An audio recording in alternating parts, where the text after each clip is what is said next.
संसारी काम सोचने के बाद करना पड़ता है, वरना लोग कहते हैं तुम सेठ चिल्ली हो, ऐसे ही प्लान बनाते रहते हो, करते धरते कुछ नहीं हो। लेकिन भगवान की प्राप्ति के लिए कुछ करना नहीं है, खाली सोचना है। वे कब मिलेंगे, वे कब मिलेंगे, जल्दी मिले, बस ये सोच सोच के व्याकुलता बढ़ाना है। बस यही धना, यही भक्ति, यही उपासना, करना वरना कुछ नहीं है। आपकी इच्छा हो तो भगवान का नाम भी लो, वरना वो भी जरूरत नहीं। केवल मन का मामला है।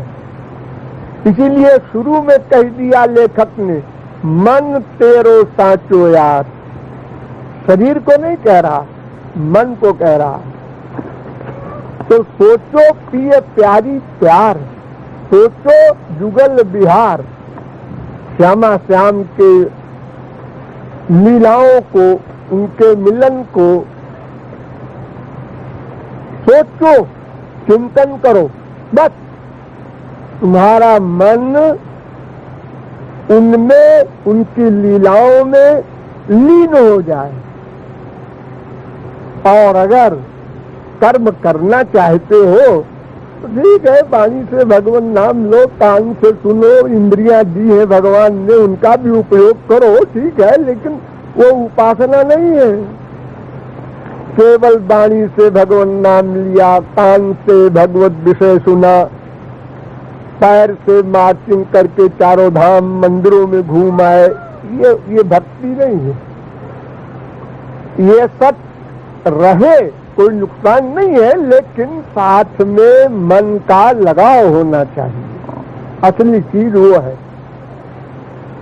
और अगर ये सब न भी हो और मन का लगाव हो तो भी भगवत प्राप्ति हो जाएगी। एक भक्त था सेठ,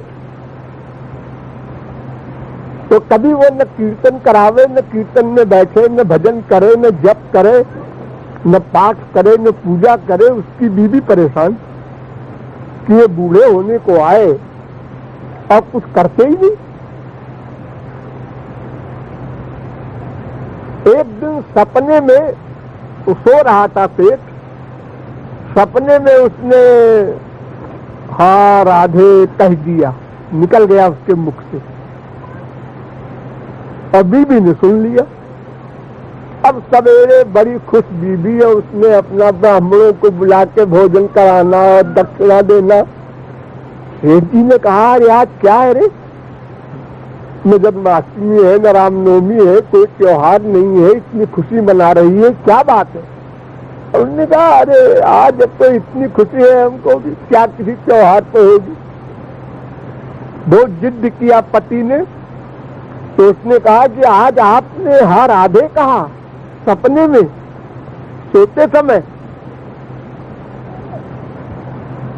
वो रोते रोते मूर्छित हो गया। हाय, राधे मेरे हृदय से निकल गई। यानी मन से इतना प्यार उसको था कि उसने सोच रखा था कि हम कभी मुख से अपने इष्ट देव का नाम नहीं लेंगे, और भगवत प्राप्ति हो गई। तो सोचो, मन से चिंतन करो, रूप ध्यान करो, लीला ध्यान करो, और साथ में नाम भी गाओ, गुण भी गाओ। ये हेल्पर है। शुरू में जैसे कोई उर्दू पढ़ता है तो उसको जबर जेर पेश सब सिखाया जाता है, लेकिन बाद में घटी तो न कहीं बिंदी है, न कहीं जबर जेर पेश है, कुछ नहीं है। तो कचहरी की उर्दू देखो तो हम तो पढ़ नहीं सकते। तो पहल ये सब चीजें आवश्यक है, जैसे आप लोग कीर्तन कर रहे हैं, भजन कर रहे हैं, लेकिन मन से चिंतन करना, इसमें लापरवाही करते हैं आप लोग।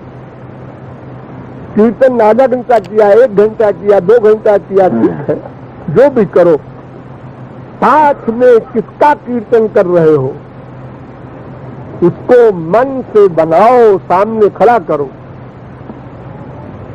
बस यही उपासना है। मन का लगाव हटा कि 0 में गुणा है, चाहे 0 में लाख से गुणा करो, चाहे करोड़ से करो, 0 आएगा जवाब। क्योंकि तुमने मन का लगाव तो किया ही नहीं। इसलिए ईश्वरीय क्षेत्र में कर्म अर्म की इंपॉर्टेंस नहीं। भगवान किसी के कर्म नोट नहीं करता। ये आप लोगों को आश्चर्य होगा सुन के। ये शरीर से जो कर्म किया जाता है इसको भगवान नोट नहीं करता। जो मन से आपकी मनसा होती है अच्छी बुरी, उसको भगवान नोट करता है। आपने गाली दिया, ये नोट नहीं होगा। किस भावना से गाली दिया वो नोट होगा। ससुराल में भी गाली मिलती है, लेकिन वो भावना खराब नहीं है। तो उसी प्रकार कोई भी कर्म हो, अर्जुन ने करोड़ों खून किया, मर्डर किया अपने से बड़ों का, बुजुर्गों का, लेकिन भगवान ने लिखा ही नहीं कहीं उसको अपने यहाँ। उनकी डायरी में कुछ लिखा ही नहीं है, दफा 323 भी नहीं है मर्डर काउंट है। क्यों? वो कर्म नोट नहीं करते। अर्जुन का मन भगवान के पास था, इसलिए शरीर से जो कर्म की उस कर्म को नोट नहीं किया गया। उस कर्म का कोई फल नहीं मिलेगा, तो 0 में गुना है। इसलिए हमेशा सावधान रहो कि भगवान मन के कर्म को नोट करते हैं, मन के आइडिया को नोट करते हैं। इसलिए मन से आइडिया खराब न होने पाए, ये होशियारी बरतना है हमको, तब शरणागति होगी। क्योंकि मन की ही शरणागति तो करना है। मैं ये मना धत्व मैं बुद्धि निवेश, मन बुद्धि के समर्पण से ही शरणागति परिपूर्ण होती है। इसलिए केवल सोचना है, केवल मन का काम है, लेकिन साथ में इंद्रियां भी रहे, अच्छा है।